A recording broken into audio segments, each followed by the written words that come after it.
윤석열 김건희 부부를 꼭 닮은 2025년 분식회계 예산안 탄핵해야 마땅합니다. 개원식에 이어서 시정연설마저 피한 것이 아니라 본물처럼 터져나오는 대통령 부부의 반헌법적 불법 의혹들로 차마 국회에 얼굴을 들이밀 수조차 없었을 것입니다. 국정 최고 책임자로서의 국민 앞에 설 정치적 도덕적 권위를 완전히 상실했기 때문입니다. 심지어 윤석열 정부 들어 세 번째 본예산인 2025년 예산안은 그야말로 분식회계 예산안입니다. 사적 이익을 챙기기 위해 공적 권력을 거침없이 남용하고 오용하는 그 불법 편법의 양태가 영락없이 대통령 부부와 닮았습니다. 그렇기 때문에 2025년 예산안도 탄핵되어야 합니다. 지금부터 2025년 예산안이 왜 분식회계 예산안인지 말씀드리겠습니다. 윤석열 정부 들어 부자 대기업 감세에 따른 세수 결손은 이제 거의 일반적이고 반복적인 구조로 접어들었습니다.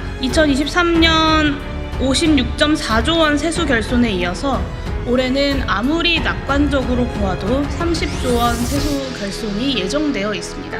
그러면서도 윤석열 정부의 재정당국은 2년 연속 대규모 세수 결손에도 재정지표는 외견상 양호해 보여야 한다는 재정건전성 강박증만 고수합니다. 이 강박증은 예산안 편성에 있어 필연적으로 두 가지를 강제합니다. 첫째는 국가 비전도 정책 목표도 없는 긴축 예산입니다. 2025년 예산안의 총 수입 증가율은 6.5%입니다.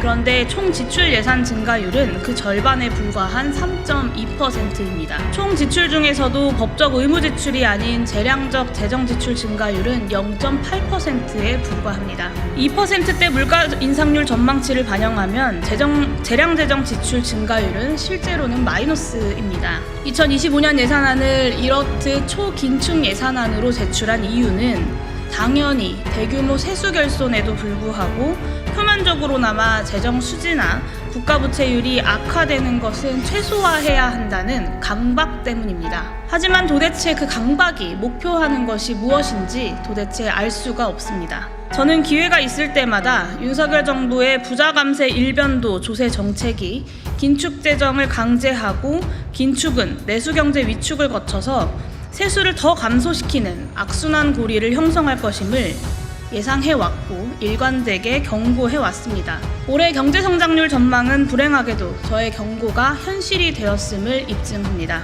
지난 3분기 GDP 성장률은 0.1%였습니다.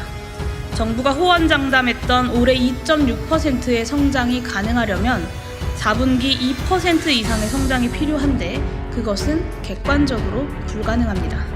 대규모 세수 결손에도 불구하고 재정건전성 지표는 건강한 것으로 보여야 한다라는 이 강박이 강제하는 두 번째가 바로 오늘 제가 특별히 강조하고자 하는 분식회계 예산안입니다. 우선 2025년 국세 수입 전망부터 신뢰할 수 없습니다. 2025년 국세 수입 전망치의 382.4조 원은 올해 예산안의 367.3조 원보다 4.1% 증가한 것입니다. 하지만 올해 9월 세수 재축의 결과 정부는 예산 대비 30조 원가량 세수가 덜 거칠 것으로 예상했습니다.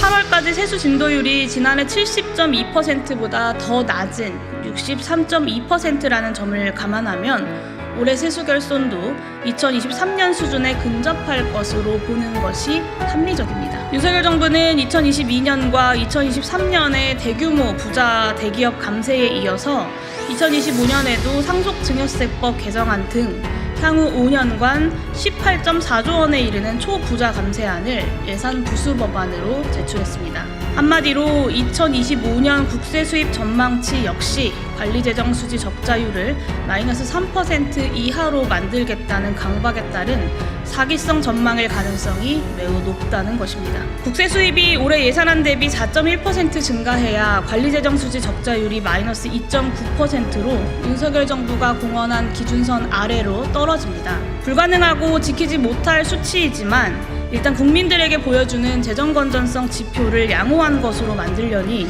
이렇게 무리해서라도 국세 추계를 조작하고 있는 것입니다. 다음으로 윤석열 정부가 세수 결손에 따른 적자를 메우는 방법은 2025년도 예산안의 분식회계적 성격을 제대로 보여줍니다.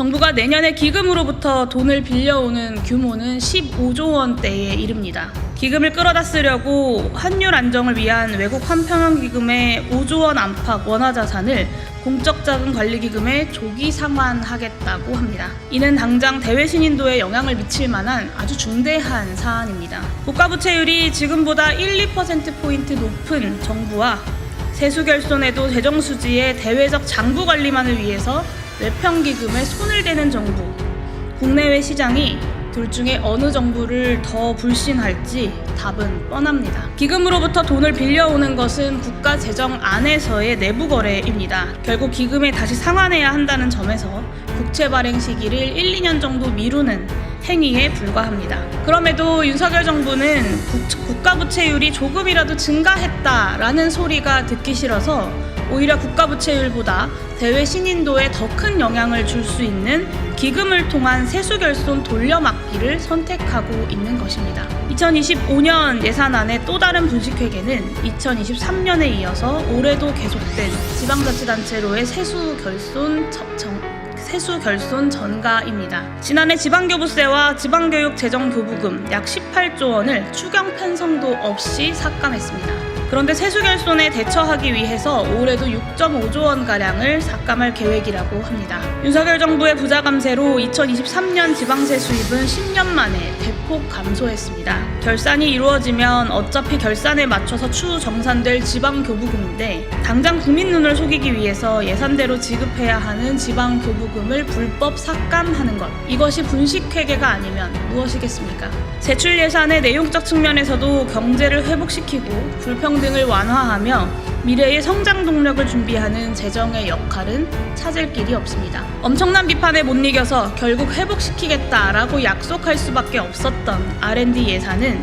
여전히 2023년 수준도 회복하지 못하고 있습니다. 보건복지 분야 예산은 4.6% 증가했지만 고령화에 따른 연금이나 노인돌봄 지출과 같은 의무 지출 증가가 대부분입니다. 반면 임대주택 등 주거복지 예산은 의도적으로 5.4조 원을 감액했습니다. 지역소멸과 인구소멸, 탄소중립 경제 가속 등 정부 재정의 주요적 역할이 요구되는 그 어떤 분야에서도 이렇다 할 재정의 역할을 찾을 수 없는 것.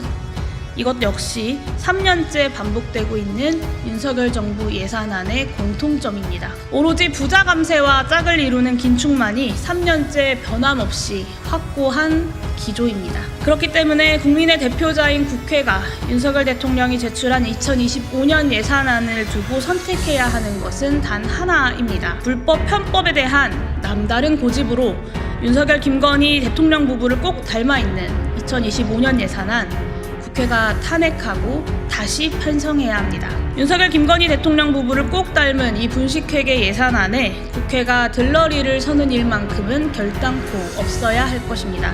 기본소득당은 윤석열 대통령과 함께 2025년 예산안 역시 국회에서 탄핵될 수 있도록 최선을 다하겠습니다.